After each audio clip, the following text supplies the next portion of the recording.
Hello and welcome to our presentation. Today, on behalf of my co-authors, I will be presenting our paper titled Refugee Camps in Jordan as Livable Cities. I would like to introduce myself. My name is Marji. I am an architect, urban planner, and PhD researcher at the Czech Technical University in Prague.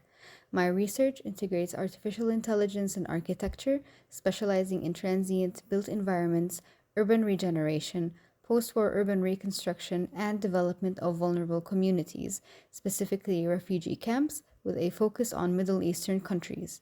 Along with my co-authors and my supervisor, Professor Michal Kohut, we are researching the topic of transitions in the built environment, and this is one of the topics that we are currently working on. First, we should start by defining what a refugee camp is.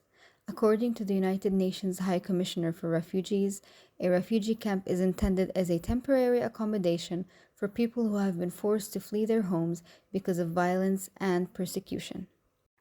Jordan has a long history of hosting refugees.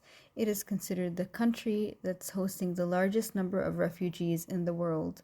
It has established several refugee camps, including 13 Palestinian refugee camps since 1949, 3 of which are informal, unrecognized camps, in addition to 4 Syrian refugee camps established since 2012. The living conditions for the nearly 1.3 million Syrian refugees and over 2 million Palestinian refugees in Jordan are subpar, as more than half of these refugees live in poverty and 1/5 are food insecure. It is also worth mentioning that the refugee camps themselves are not well maintained and they lack many basic services and facilities.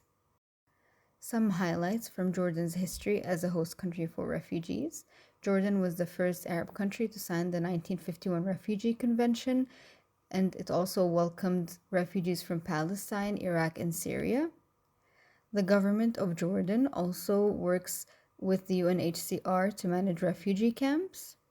Moreover, refugees are provided with multiple opportunities to contribute to the local economy.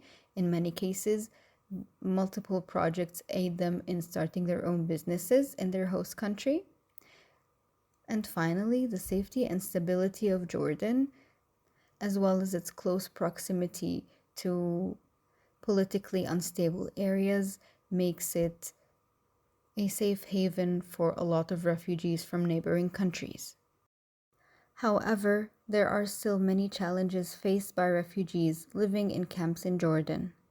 Some of these challenges include overcrowding, the lack of basic needs, mental and physical health issues, and the lack of resources to address those issues, as well as unemployment and the lack of opportunities for growth.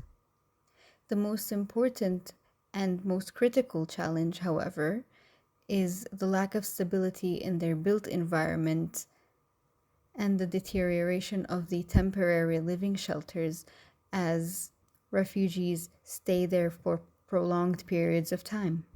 According to a report by the UNHCR, the average lifespan of a refugee camp is 17 years, after which they transition into organic cities. Despite multiple studies, the traditional perception of refugee camps remains as a temporary settlement, which contradicts the current reality evident everywhere, and especially in Jordan, a country with a vast majority of refugees and multiple refugee camps established since 1949. The term organic city, however, may refer to slums, as refugee camps transition from the temporary state of shelter into something more organic and more vernacular, and in multiple cases in Jordan they have transitioned into a more slumified environment. The question of this paper, which we aim to address, is how can we guide this transition towards a more sustainable and livable form of built environment, which can support a more improved quality of life for refugees. To address this, we should understand what livable cities mean. So, livability refers to an urban system that contributes to physical, social, and mental well being and personal development of its inhabitants, along with providing access, opportunity, and inclusivity for the inhabitants. It must also provide adequate shelter and facilities to support basic life and living activities. Some characteristics of livable cities include access to basic services, cultural activities, economic opportunities, and social cohesion.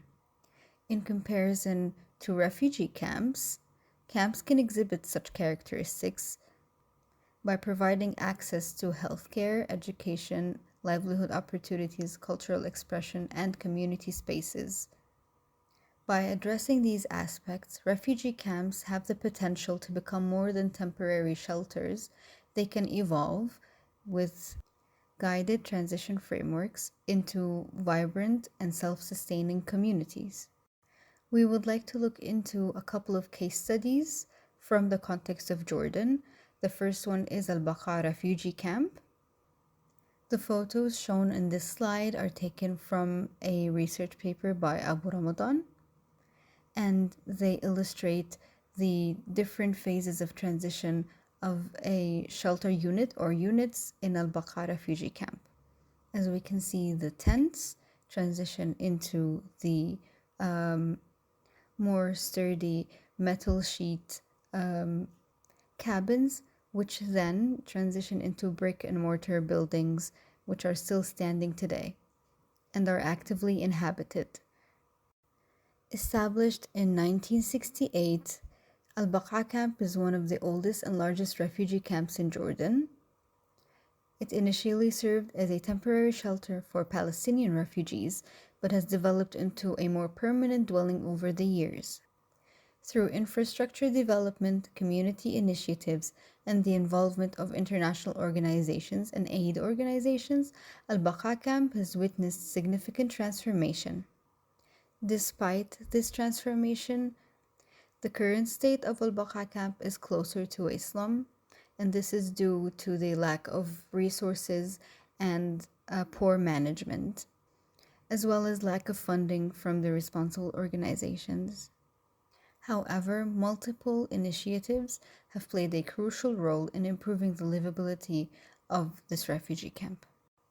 The second case study we would briefly like to introduce is Al Azraq refugee camp. The master planning of this refugee camp was carefully studied, and it was divided into multiple segments and subsegments in order to maintain authority and control over the refugee populations which were coming in from Syria. The planning of Al Azraq refugee camp, however, greatly resembles that of Al Baqa camp in its initial stages, as it uses the same guidelines and follows the same handbook for emergency shelters, which was published by the UNHCR.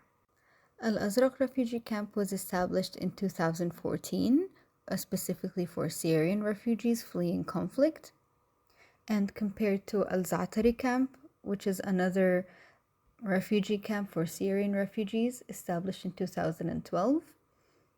Al Azraq camp exhibits more control in terms of layout and organization, as there are tighter security measures regarding the built environment alterations in comparison to Al Zaatari camp, which has expanded and grown into a city of its own in a very short period of time.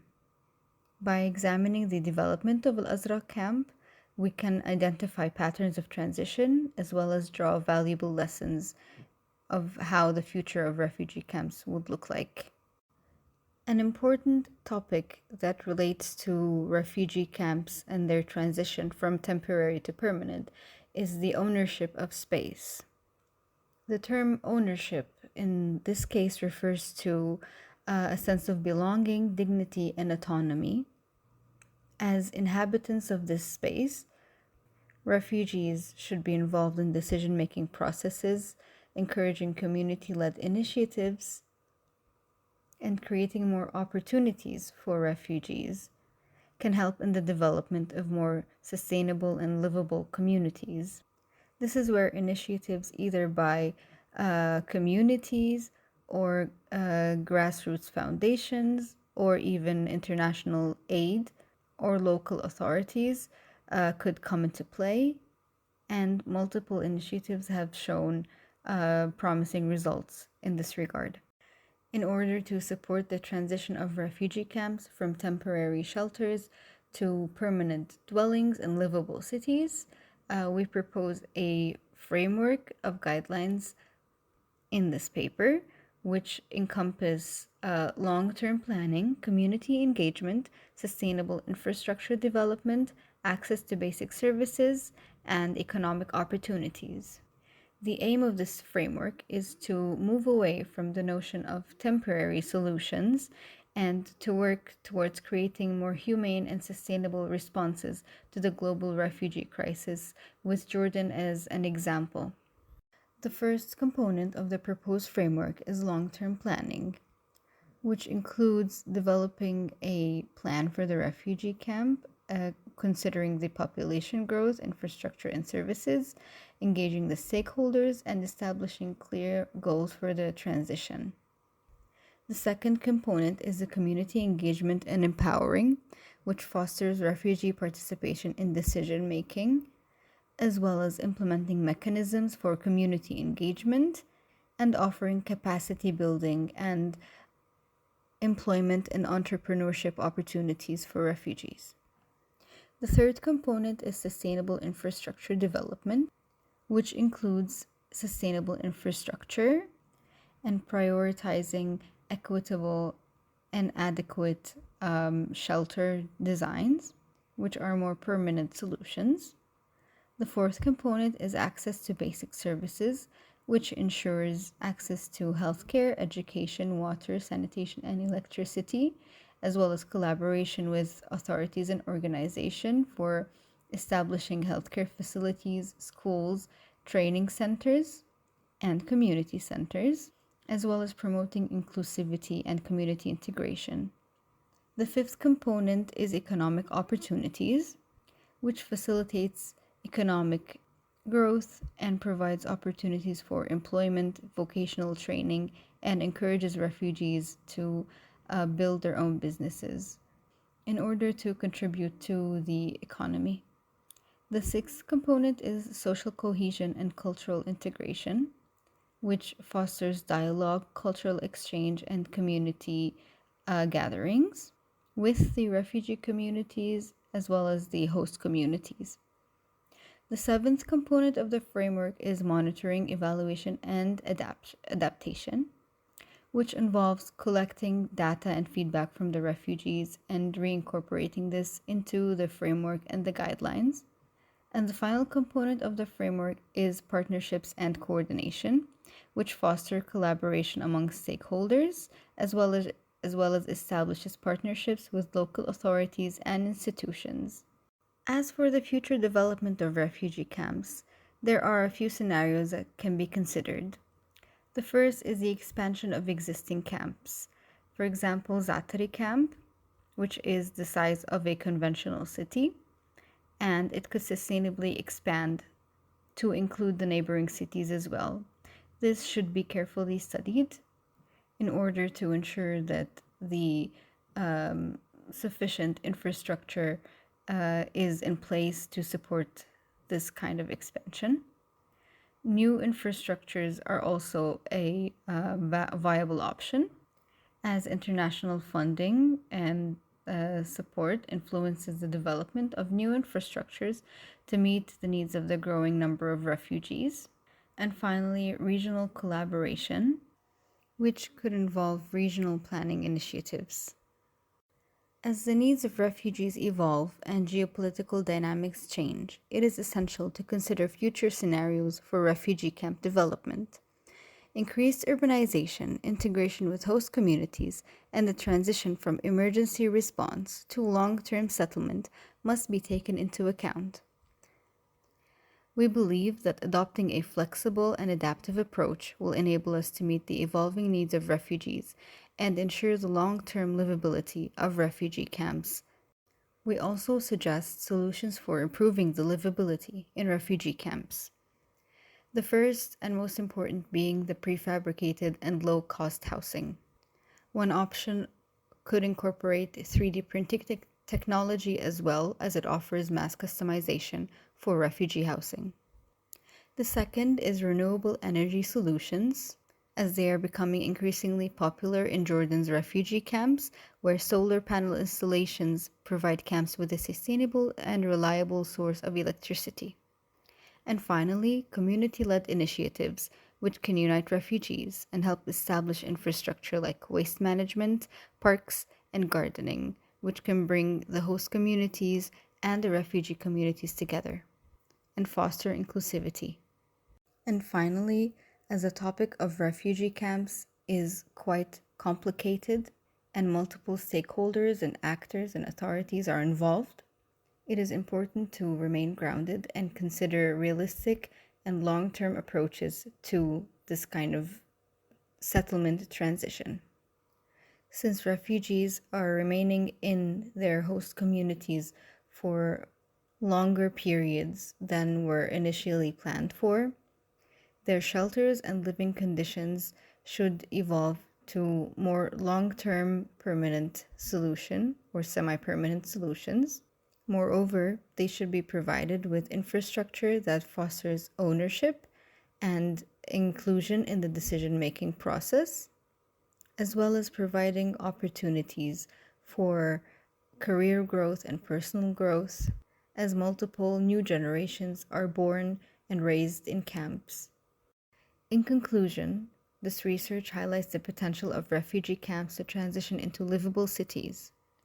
By moving away from the notion of temporary solutions, we can support the development of dynamic and adaptable urban ecosystems within refugee camps.